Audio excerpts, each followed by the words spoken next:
I don't know why it took me so long to come to grips with the reality that these towers obviously did not come down according to jet plane impacts or jet fuel fires, and that, oh my God, there was a third skyscraper that fell on 9/11. And I didn't know this until I heard it on the radio by David Ray Griffin, who was interviewed by Bonnie Faulkner on KPFA's Guns and Butter program. And literally, I'm driving down the road, and I'm listening to this, and it's like it's just kind of sinking in little bit by little bit. There is the recognition that this older gentleman doesn't seem to have any agenda. What he was saying was making logical sense, but how could it be true? I mean, this is impossible, what he was saying. And yet there he was making sense saying it. And I'm just going, this is really important. I got to get to the bottom of this. And I did. Over the next couple of months, I just did more and more research. I went to meetings of the local 9/11 Truth Group in Oakland. I assembled a slideshow from Stephen Jones, who had been on the scene a couple of years, I think, earlier than myself. And I rearranged it to make it more palatable for architects. And I took it to my firm. This is the first presentation I did. I was scared because there's like 15 architects in my firm. Most of them thought I was just nuts, right? And until I bought them pizza, made them come into the conference room, showed them the evidence for 45 minutes, and their jaws were dropped also. And we were off and running. We then had 16 architects and engineers for 9/11 Truth. This was 2006. So people in the 9/11 Truth movement started hearing, hey, there's an architect giving presentations on this stuff. So I started getting invited around local at first with Sonoma State's Project Censored. Did a presentation there. I remember my knees were just shaking, literally. I'd never spoken before. I'd never done a PowerPoint presentation. I had to learn all this stuff from scratch. I was scared. I was working full-time and doing 5-6 hours a night in my house. And then we had volunteers coming to help me. That first year was breeze in some ways, because if I could get people in front of me, I could convince them. It was hard, though, to get people in front of me. And that was the uphill battle. I was helped by the 9/11 Truth movement, not only in this country, but around the world. And we've ended up now giving over 600 presentations in 92 American cities and dozens of foreign countries.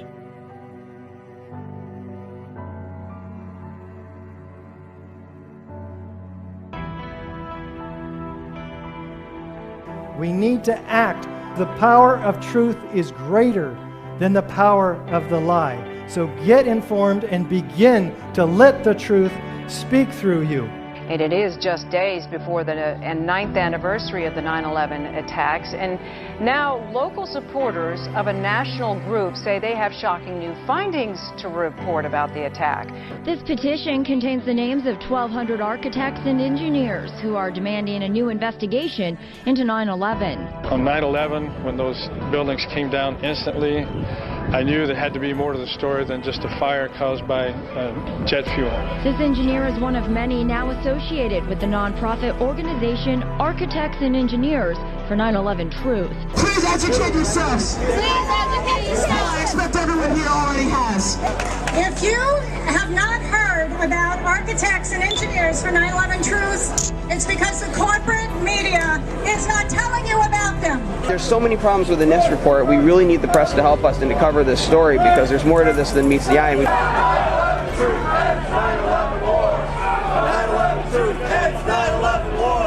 I feel the pain here with people who have information, but what you're doing is very needed.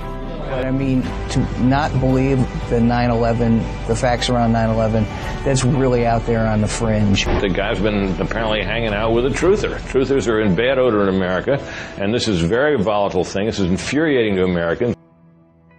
Public figures in this nation are required to distance themselves from 9/11 truthers because that is the decent and right thing to do. And Bob McIlvaine has wanted answers why the post-mortem of his son Bobby found his fatal injuries in the South Tower consistent not with fireballs but explosives. Yet mainstream host Rachel Maddow here recently sneered he's not only a conspiracy theorist for asking questions, but also attempted to connect him to violence and Al-Qaeda. All of these nefarious conspiracies about government plots to kill and conspire and lie about it and cover up the real truth. I mean, this stuff is as ridiculous as it has ever been, but it is as ridiculous as it is dangerous. This shows you how awful our media is. I'm going to tell you about the shooting at the Holocaust Museum in Washington, D.C. One of the groups that I've been warning about for a very long time of these 9/11 truthers. It is the information that we have at this point is this guy is a hero in the 9/11 truther community. Don't know if that's true or not. That is the early report. You're not covering the story of the century. Well, are you done? You know what? And 9/11 is being, and I was told earlier by a journalist that we're just here to cover emotion today. Are you going to tell me that you're here just to cover emotion today too? I'm going to tell you to fuck off. Oh, wow. Can I quote you? My son died. He died from an explosion. I can prove that beyond a reasonable doubt.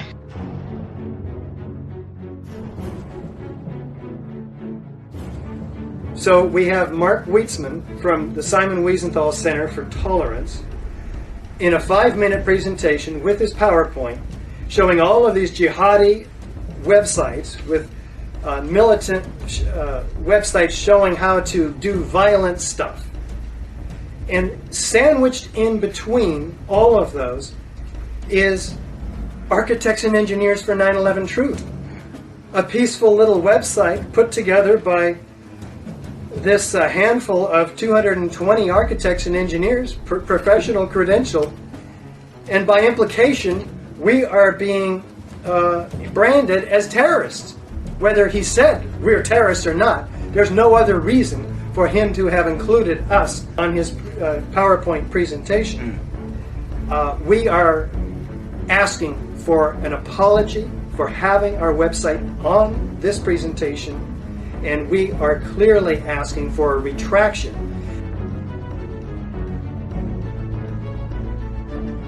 No, I'm not worried about their welfare. I'm worried about what our country stands for. Are you afraid of getting them radical? I'm worried about what this our country. Well, where's it going to end? We have to end Where is it going to end? when they're dead.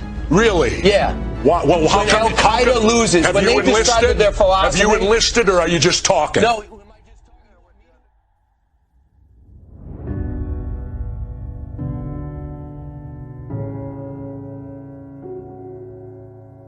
Fascinating, the psychology we're up against in presenting the evidence for explosive demolition to people who can't conceive of it. It's like pouring water into a cup that's already full. It can't go in. Tonight, call it conspiracy theory or the search for truth, we're going to ask, why is this happening? What are the unanswered questions and unresolved issues that have allowed these alternative 9/11 theories to thrive? Because one thing is certain, the people who believe them aren't going away anytime soon. Jonathan Kay of the National Post is writing a book on 9/11 truth, including Richard Gage. He's proud of standing up for what he regards as the truth. And people call him a conspiracy theorist, but it doesn't matter to him. He really believes he's fighting for the truth, and if people in his industry mock him, it doesn't bother him.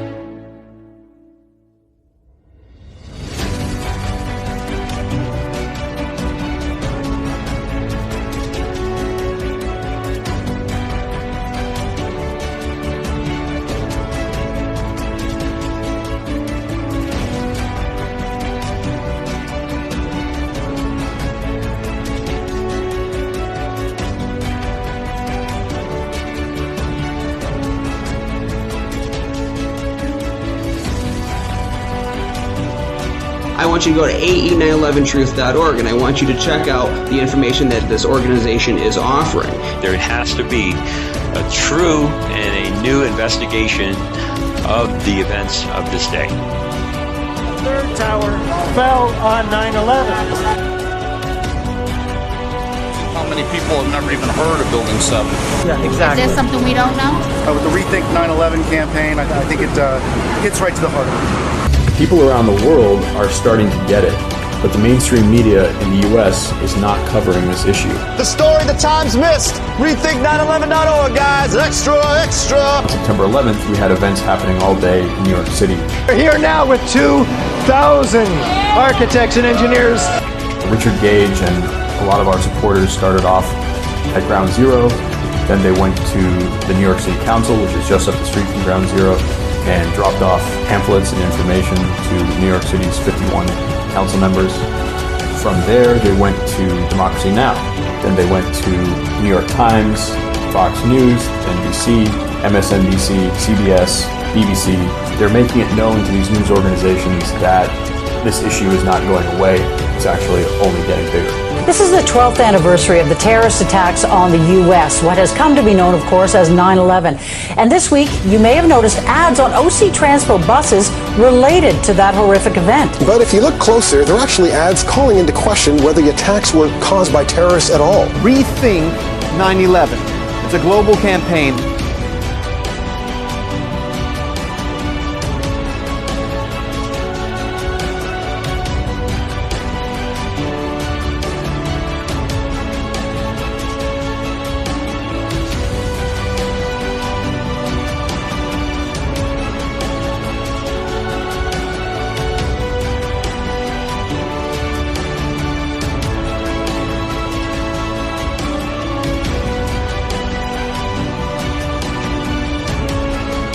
Across the street from the New York Times building, there's a billboard asking you where your paper's coverage is of the over 2,000 architects and engineers who are demanding a new investigation of Building 7's destruction. Senator McCain, the National Institute of Standards and Technology asserts that the collapse of the 47-story World Trade Center Building 7 on 9/11 was caused by fire. Yet they acknowledge that the first 100 feet of that collapse took place at free fall acceleration. Your question is what? Well, how do you explain this discrepancy of 100 feet of free fall without the use of explosives? To tell you the truth, this is an area that I am not very familiar, and if you would drop me a note and mention that we talked on C-SPAN, I'd be glad to get you a more complete answer. And I hear different callers call in periodically about the 9/11 Building 7, and I'm wondering, why does C-SPAN have a policy of not wanting to answer any of these questions? When a person mentions this, you either call them some conspiracy person, or else you deflect them with a different question so that the guest doesn't have to answer. Has demanded a real investigation of why Building 7 fell on 9/11. Since there's overwhelming evidence that pre-planted explosives. I have a question about Building 7, and I just asked it, and I'd like to hear the Congressman's response to it. I have seen some of the callers who've called into programs, and I think you're getting your message through. And as I said earlier, truth will out.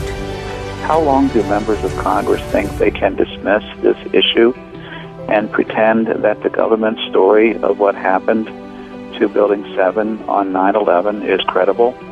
There certainly are questions that I think would merit further investigation. I've seen some of the tapes, some of the videos that have been done of that, and I think there are some legitimate questions.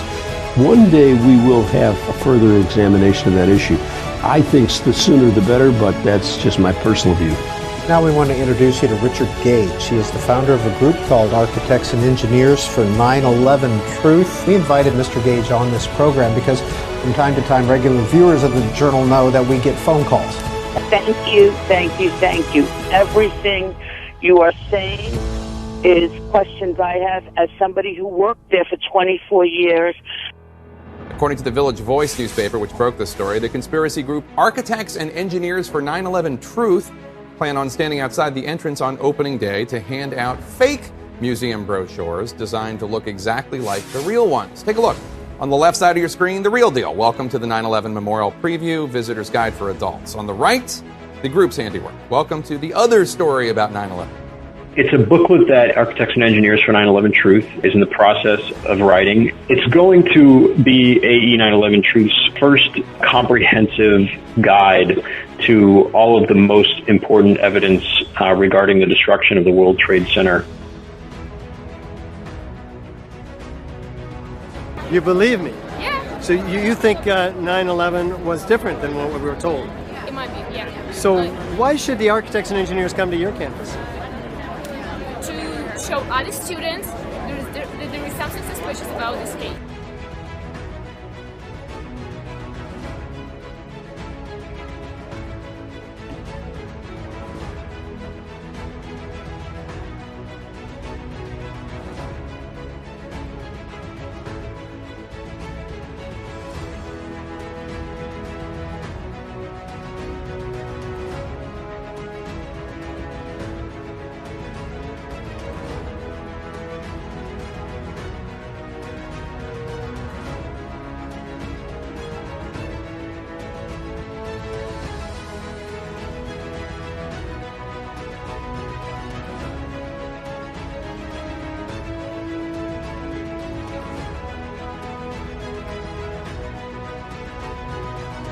How you doing? I'm calling today to see if I can get Congressman Lance to introduce the Bobby McIlvaine Act into legislation.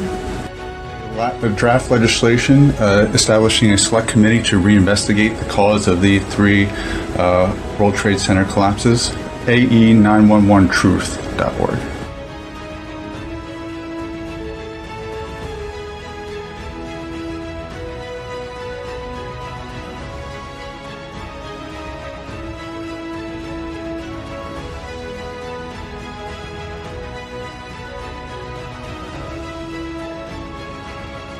Sometimes when I get done doing it, I feel a satisfaction. I'm really doing something important. It's one thing for someone who never worked at NIST or has never worked in a scientific field. It's one thing for someone like that to say, gee, I didn't think about it, because it's just not something that's part of their daily existence. But I worked there for 14 years. I was there. I was working there when 9/11 happened. I was working there the entire time that investigation went on. I was there when both reports were released, one in 2005, the other in 2008. I was there that entire time. And I ask myself, what's my excuse? And I don't have an excuse. One of the reasons I'm speaking out now is to atone for that.